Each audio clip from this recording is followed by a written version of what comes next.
बढ़िया गाना ठकायरी से मुन्नी बदनाम हुई डार्लिंग तेरे लिए है नहीं। अगर मान लो वो गाना के रचना ला कोनो हमर जस गायक जो हमर छत्तीसगढ़ के महान जस गायक श्रीमान दुकालू यादव जी वो करते तो वो अपन अंदाज में कैसे गाते तो मैं बताता हूं आप लोग कैसे गाते।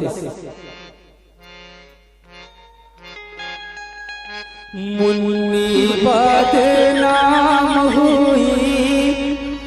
डार्लिंग तेरे लिए मुन्नी बदनाम हुई डार्लिंग तेरे लिए मुन्नी बदनाम हुई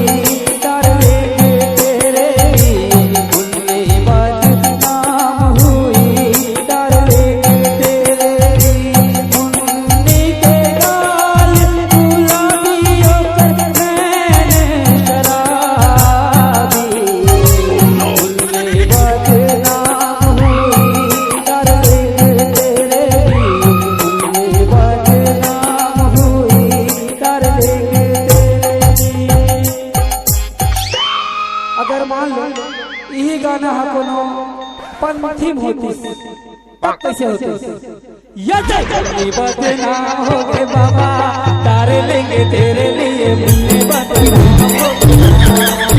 ये मुन्नी बदनाम हो गया है डार्लिंग तेरे लिए मुन्नी बदनाम हो गया ये मुन्नी के गाल गुलाबी अकर में शराबी मुन्नी बदनाम हो गया ये मुन्नी के गाल गुलाबी अकर में शराबी मुन्नी बदनाम हो गया ये मुन्नी बदनाम हो गए बाबा डार्लिंग तेरे लिए मुन्नी बदनाम हो गया ये मुन्नी बदनाम हो गया है डार्लिंग तेरे लिए मुन्नी बदनाम हो गया। अगर मान लो ये गाना के रचना ला कोनो हमार पंडवानी गायिका श्रीमती तीजन बाई हरती तो वो कैसे गाते ये जब मुन्नी होके बदनाम हो गए मुन्नी होके बदनाम जी ये जब मुन्नी होके बदनाम हो गए मुन्नी होके बदनाम जी ये जब मुन्नी के गाल गुलाबी है वो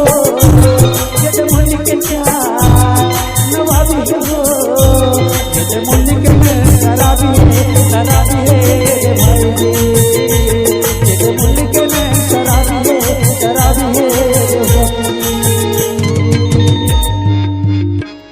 संगवारी।